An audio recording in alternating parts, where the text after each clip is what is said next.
네, 안녕하십니까. 아시아 언어문화대학 1200 학우분들, 그 중에서도 우리 새내기 분들, 네, 진심으로 반갑습니다. 저는 이번 이중전공 부전공 설명의 전체적인 개요를 맡은 베트남어과 학생회장 이인구라고 합니다. 반갑습니다. 네, 이제 발표를 좀 시작할 텐데 지금 많이 떨립니다. 사실 여러분들 앞에서 이렇게 좀 얘기를 한다는 것 자체가 굉장히 떨리는 일인데 한번 또 열심히 저희가 또 설명을 해보도록 하겠습니다. 네, 이다 그러면 진행자 소개, 저부터 소개를 하는 시간을 좀 가지도록 하겠습니다. 네, 제 이름 이인구, 네, 이인구고요. 나이는 24살입니다. 네, 그렇게 보이지 않지만 24살이고요. 사진은 20살 때 찍었던 사진입니다. 하지만 지금과는 다르지 않다는 점을 여러분들께 좀 보여드리고 싶어서 이렇게 했고요. 학과는 현재 이제 제1전공 베트남어과를 다니고 있고, 이중전공은 미디어 커뮤니케이션 학부에 이제 광고 PR 브랜딩 전공을 하고 있습니다. 네, 그리고 이제 직책은 보시다시피 제 53대 베트남어과 학생회장을 맡고 있고요. 그리고 학번은 16학번입니다. 16학번이고 현재는 이제 3학년 1학기를 다니고 있습니다. 네. 네, 그럼 이제 이중전공 제도와 부전공 제도가 어떤 것이냐에 대해서 좀 설명을 해드리는 시간을 좀 가지도록 하겠습니다.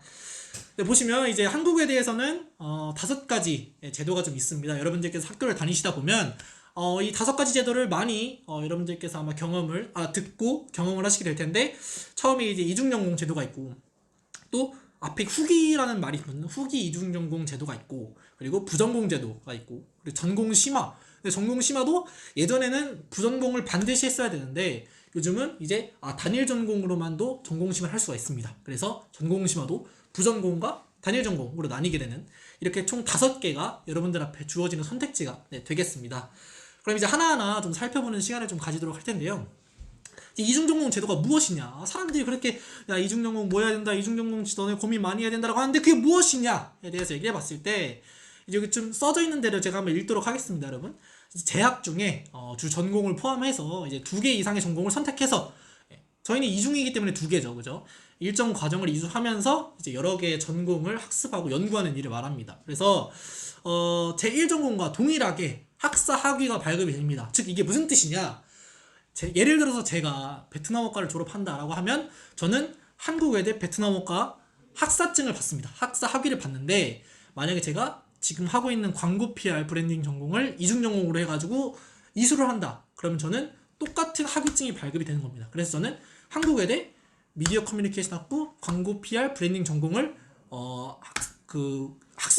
이수한 것과 똑같은 이제 효력을 갖게 되고, 나중에 어디 가서 너 무슨 전공을 했니라고 물어봤을 때 1전공은 베트남어과였고 2중전공은 뭐 광고 PR 했습니다 라고 이렇게 말할 수 있는, 그런 이제 어떻게 보면 증명서가 나오는 그런 거고요. 자, 그러면 이제 부전공 제도는 무엇이냐라고 했을 때, 이중전공 제도와 가장 큰 차이점이라고 하면 사실 부전공 제도는 이중전공 제도와 같이 학사 학위증이 나오지 않습니다. 그냥 이 과목에 관심을 갖고 이러한 부전공을 수강했구나 라는 것 정도만 이제 인정될 뿐이지 따로 증명서처럼 발급되는 게 아닙니다. 그래서 이중전공 제도와 부전공 제도가 그렇게 나뉜다 라는 거, 여러분들께서 가장 큰 차이점이라는 거 하나 꼭 명심해 두셔야 되겠고요.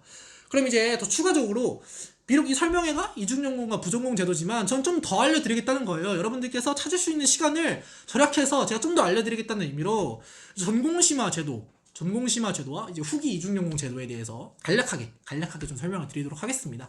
전공심화 제도란 무엇이냐면, 입학전공, 본인의 1전공, 저 같으면 이제 베트남어과죠.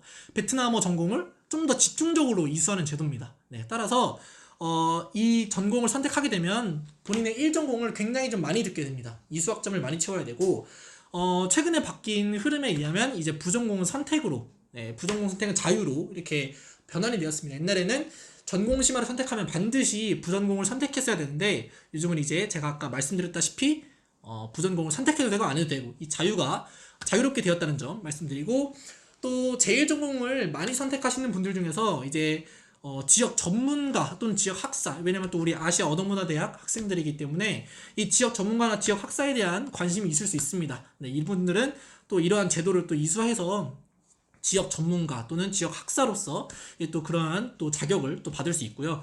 후기 이중전공이라고 하면 사실 새내기분들은 좀 해당이 안 됩니다. 새내기분들은 해당 안 되는데, 혹시라도 이런 제도가 있다라는 것 정도 알려드릴 수 있게, 이제 전공 심화를 하면서 부전공을 하시는 분들이 계실 수 있잖아요. 근데 그분들이 이제 졸업을 앞뒀을 때 이 부전공을 이중전공으로 옮기고 싶다, 이중전공으로 올리고 싶다 하시는 분들이 이제 이 후기 이중전공 제도를 선택하시게 됩니다. 네, 근데 이거에 대해서는 자세하게 말씀드리지 않고 그냥 이런 게 있구나 라는 것 정도 여러분들께서 이번에 아시고 가시면 될 것 같고, 혹시라도 뭐 궁금하신 점 있으시면 찾아보시면, 학교 홈페이지 가서 찾아보시면 될 것 같습니다. 네. 그래서 자, 이중전공 제도에 대해서 그럼 더 세밀하게 들어가서 이중전공 제도 이런 거구나라는 걸 여러분들께 좀 알려드릴 수 있도록 하겠습니다. 네, 지금 보시면 최초 신청과 변경 신청이 있습니다. 네, 근데 보시면 신청 대상 1학년 2학기 재학생입니다. 그리고 편입생 중에 희망자지만 지금 아마 대부분 새내기 분들이시기 때문에 1학년 2학기 재학생에 해당되는 분들이실 거고, 신청 시기는 11월 말입니다. 그래서 지금 영상을 찍는 제가 지금 9월 초기 때문에 아마 이제 한 2달 정도 시간이 남았고, 여러분들께서도 이중전공에 대한 고민을 한 2달 정도 하실 시간이 아마 남아 있으실 겁니다. 배정 비율 같은 경우는 입학 정원의 150%를 차지하게 되고요. 지금 사실 변경 신청 같은 경우는 새내기 분들께는 해당이 안 되기 때문에 이 부분은 그냥 이렇게 참고만 하셔서 보시고서 넘어가시면 될 것 같고, 이 선발 기준이 굉장히 중요합니다. 선발 기준이 굉장히 중요한데, 일단은 1학년 2학기 재학생이려면 1학년 2개 학기를 이수를 하고 있어야겠죠. 그죠? 1학기 2개 학기를 이수해야 되고, 가장 중요한 점이 이제 34학점, 여기 빨간색으로 제가 체크해놨듯이 34학점 이상 이수자를 우선 배정합니다. 따라서 1학기 때 17, 2학기 때 17 이상 들어왔던 분들, 물론 뭐 14, 20 이렇게도 됩니다. 네, 근데 평균적으로 17, 17이라는 거고, 그래서 그분들에 한해서 좀 우선 배정이 됩니다. 따라서 이번 학기에 물론 지금 이 영상이 올라가는 게 9월 말이겠지만, 혹시라도 이제 9월 말에 사실 드랍 기간이 있지 않습니까? 근데 본인이 내가 이걸 드랍하면 34학점이 안 돼서 이중전공에서 좀 우선 배정이 안 될 수 있겠구나 라고 생각하시는 분들은, 만약에 이중전공에 대한 거를 크게 생각하시는 분이라면 드랍을 안 하시는 거를 좀 추천을 드리고요. 그 부분에 대한 걸 꼭 생각하시고 나서 드랍을 결정하시면 되겠습니다. 그리고 말씀드렸다시피 전공심화 학생의 경우에는 부전공은 선택이라는 거, 부전공 선택은 자유라는 거 말씀드리고, 어떻게 신청하냐라고 했을 때 이제 학교 홈페이지에 가시면 종합정보 시스템이라고 있습니다. 네, 거기 들어가셔서 전공 교직 관리 들어가신 다음에 이제 정해진 기간에 신청을 하시면 됩니다. 신청 같은 경우는 학교에서 뭐 문자나 또는 뭐 학교 어플을 이용하시면 아마 연락이 올 겁니다. 그래서 그 기간 꼭 기억하시고 확인을 하신 다음에 하시면 되겠고요. 부전공 제도입니다. 부전공 역시 중요합니다. 부전공 중요한데, 부전공은 신청 대상 보시면 똑같이 2개 학기 이상 재학생 또는 휴학생이 가능하고요. 신청 시기가 좀 다릅니다. 여러분들께서 보셨다시피 이중전공은 11월 말입니다. 하지만 부전공은 1월 중순입니다. 왜 이렇게 됐냐? 일단은 이중전공을 신청하고 나서 혹시라도 떨어지게 된다면, 물론 여러분들 모두 붙으실 겁니다. 이 영상을 보시는 모든 분들 다 붙으실 건데, 혹시라도 떨어지게 되신다라고 하면 이제 다음 기회를 노릴 수 있게 이제 1월 중순에 부전공을 선택할 수 있게 되어 있습니다. 그래서 그때 선택을 하시면 되겠고, 부전공은 떨어지는 일은 없습니다. 배정에 제한이 없기 때문에 떨어지는 일은 없고, 그렇기 때문에 부담 없이 부전공을 선택하시면 되겠고, 선발 기준은 따로 또 없습니다. 신청한 부전공으로 그대로 배정을 받게 되고요. 똑같이 종합정보 시스템에 가서 전공 교직 관리 창에 들어가서 신청을 하시면 되겠습니다. 그럼 이제 이중전공과 부전공이 이렇게 나뉘는구나, 학사증을 이렇게 받고 뭐 배정은 이렇게 되는구나 라는 걸 알 텐데, 가장 중요한 게 가장 중요한 게 바로 졸업 이수 학점입니다. 이 졸업 이수 학점을 지키지 못해서 제 동기들이나 선배들이나 가까운 후배 중에서도 5학년을 다니게 되는 경우가 있거든요. 그래서 제가 지금 말씀드리는 졸업 이수 학점을 꼭 기억하셔야 됩니다, 여러분. 지금 이제 졸업 이수 학점 보시면 아시겠지만, 이중전공 같은 경우 본인의 제1전공을 54학점을 들어야 되는데, 그 와중에 본인의 이중전공을 42학점을 들어야 됩니다. 그리고 교양 외국어, 교양 영어, 보통은 다 교양 영어를 듣는데 이제 뭐 진리반, 창조반 나뉘어서 뭐 다르게 듣기도 하지만 6학점 들어야 되고, 교양을 26학점을 들어서 총 134학점을 채워야 합니다. 근데 이제 이게 보시면 54 더하기 42 더하기 6 더하기 26이 134가 안 됩니다. 이건 무슨 뜻이냐? 영역별 최소 이수학점이라는 거죠. 그죠? 네, 그렇습니다. 안 되죠? 더했을 때 안 됩니다. 더했을 때 안 돼요. 안 되고, 그래서 최소로 이건 들은 다음에 졸업 학점 134 이상을 채워야 된다라는 말씀이에요. 그래서 이중 전공을 선택하시는 분들은 뭐 교환 학생이나 뭐 다른 뭐 해외 프로그램 같은 거를 굉장히 본인이 선택을 잘해야 돼요. 굉장히 이 시간대를 잘 조정해서 해야 되기 때문에 그 부분 항상 신경 쓰시길 바라겠고, 부전공제도 역시 부전공제도는 또 이와 다르게 전공만 54학점을 들으면 되고 부전공은 21학점 딱 절반만 들으면 되고요. 나머지는 이제 본인이 교양을 채우거나 해서 자선학점으로 채우시면 되고, 전공심화 같은 경우는 이제 본인이 제1전공을 70학점을 들어야 되기 때문에 제1전공을 많이 들어야겠죠. 그렇기 때문에 본인이 이제 수강 신청을 할 때도 이 부분을 좀 더 많이 해야겠구나, 본인의 선택에 따라서 1전공을 많이 들어야 되구나, 이중전공을 많이 들어야 되구나, 이런 거를 잘 판단할 수 있어야 되겠습니다.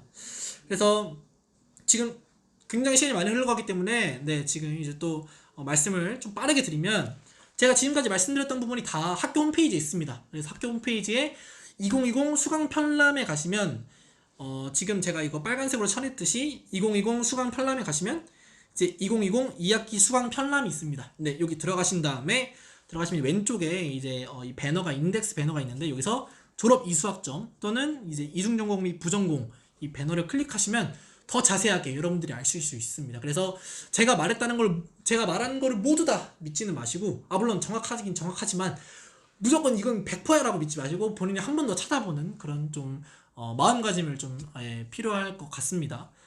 이상한 정보를 알려드리진 않았지만 한 번 더 확인하자는 차원에서. 그래서 간략하게 지금 이제 전체적인 계율을 설명을 이제 요약하자면, 우선은 이중전공제도는 부전공으로 내릴 수 있습니다. 부전공을 내릴 수 있는데, 이중전공을 변경하시고 싶은 분에 한해서는 1회 안에 가능합니다. 한 번은 이중전공 변경이 가능하고, 다만 부전공은 뭐 그런 제한이 없습니다. 그래서 본인이 부전공을 선택할 때는 좀 자유롭게 선택을 하시면 되겠고, 전공심화 말씀드렸듯이 부전공 자유선택입니다. 그래서 이런 질문을 좀 많이 하시는 분들이 계세요. 본인이 지금 여기 보이시듯이 A라는 이중전공을 선택했는데 이게 뭔가 마음에 안 드는 것 같아. 그래서 이중전공을 취소를 합니다. 그래서 B라는 다른 이제 전공을 부전공을 선택한 다음에 이거를 나중에 기회가 됐을 때 이중전공 변경 신청 기간에 B 전공을 이중전공으로 올리고 싶다라고 하시는 분들이 계실 수 있는데 가능합니다.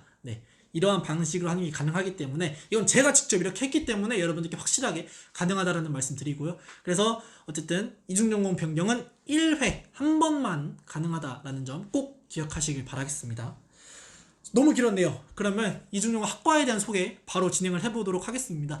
여러분들께서 뜨거운 이제 열정과 관심으로 총 8개 학과를 뽑아주셨습니다. 그래서 지금 보시면 경영학과, 경제학과, 국제통상학과, 미디어 커뮤니케이션학과, 융합소프트웨어학과, 정치외교학과, 중국외교통상학과, 그리고 EICC학과. 또 이런 분들이 계세요. 왜 경영학과가 1번이고 EICC가 맨 마지막이냐. 가나다 순으로 했기 때문에 그렇습니다. 그리고 또 우리가 한글이기 때문에 한글이 우선되어야 되지 않겠습니까? 그래서 기억을 가장 앞에, 그리고 EICC의 1을 가장 마지막에 놓은 점. 제가 뭐 이렇게 뭐 따로 뭐가 좋고 뭐가 안 좋고 이렇게 해서 한 게 아니고요. 어쨌든 저희가 이렇게 8개 학과를 여러분들께 준비를 했고, 이제 그러면 이중전공 학과 진행자가 누구냐에 대해서 설명을 좀 간략하게 드리도록 하겠습니다. 경영학과는 이란어과의 18학번의 김은진 학우분께서 담당을 해주실 거고, 경제학과는 아랍어과 16학번 김송은 학우님, 국제통상학과는 아랍어과 16학번 전한얼 학원님, 그리고 미디어 커뮤니케이션 학부는 우리 베트남어과의 16학번 신지인 학우님, 그리고 융합소프트웨어학과는 베트남어과의 14학번의 김성재 학우님, 그리고 정치외교학과는 아랍어과의 17학번의 하석진 학우님, 그리고 중국외교통상학부는 아랍어과 19학번의 정일주 학우님, 그리고 마지막으로 EICC는 아랍어과 16학번의 김진우 학우님이 담당을 해주시게 되겠습니다. 지금 굉장히 오랫동안 왔는데요. 지금 이제 간략하게 1분 안에 끝내도록 할 테니까 여러분들 끄지 마시고 1분만 기다려주시면 되겠습니다. 제가 여러분들과 같은 이제 이중전공생으로서 여러분들께 꼭 말씀드리고 싶은 것은, 바꿀 수 있는 한 번의 기회가 있는데 이 기회를 굉장히 좀 신중하게 사용했으면 좋겠다는 말씀을 좀 드리고 싶습니다. 왜냐면 한 번 바꿀 수 있다는 거는 본인이 나 이거에 관심 있는데 라고 했을 때 이걸 한번 선택한 다음에 근데 아닌 것 같아 라고 생각했을 때 바꿀 수 있는 기회를 주는 거기 때문에, 정말 아, 나 바꿀 수 있으니까 그냥 일단 대충 신청할게라는 생각을 절대 안 가지셨으면 좋겠어요. 제가 1학년 때 그랬다가 좀 안타까운 일이 좀 많았기 때문에, 왜냐면 자녀 자석도 별로 없고 변경할 때는 또 자녀 자석도 고민해야 되고 또 본인의 이제 학년과 또 이수하는 학점과 그런 걸 다 계산해야 돼서 지금 2달 남은 이 시점에 여러분들께서 좀 진지하게 고민을 해보셔서 정말 신중하게 선택을 하셨으면 좋겠고, 또 저 같은 남학생의 경우에는 아, 군대에 갔다 오고 나서 바꿔도 되니까 그냥 대충 고르자 라고 생각할 수가 있는데, 절대 그러시면 안 됩니다. 네, 그렇게 되면 정말 본인의 학과 인생이 꼬일 수가 있고, 또 그 학년에 들어야 되는 전공이 또 이렇게 보면 수강 신청 때 인원 제한이 있기 때문에 또 수강 신청도 굉장히 어렵고 또 여러 가지 좀 걸림돌이 많기 때문에, 예, 정말 남학생의 경우에는 아, 뭐 군대라는 도피처가 있을 수 있지만 절대로 그 도피처를 이중용공 관련해서는 좀 더 신중하게 생각한 다음에, 예, 군대 간 것이나 이런 걸 좀 결정했으면 좋겠다라는 생각이 듭니다. 네, 지금 긴 시간 동안 정말 이 개요를 들어주셔서 정말 감사드리고요. 저희 이중전공과 함께 이제 어떻게 보면 여러분들이 이제 또 제2의 한국외국어대학교의 또 삶이 펼쳐지기 때문에 저희 이번 이중전공 설명회가 여러분들의 어떠한 그 흡스 라이프의 또 다른 좋은 또 발판이 되기를, 네, 진심으로 바라겠습니다. 네, 지금까지 베트남어과 학생회장 이인구였습니다. 감사합니다.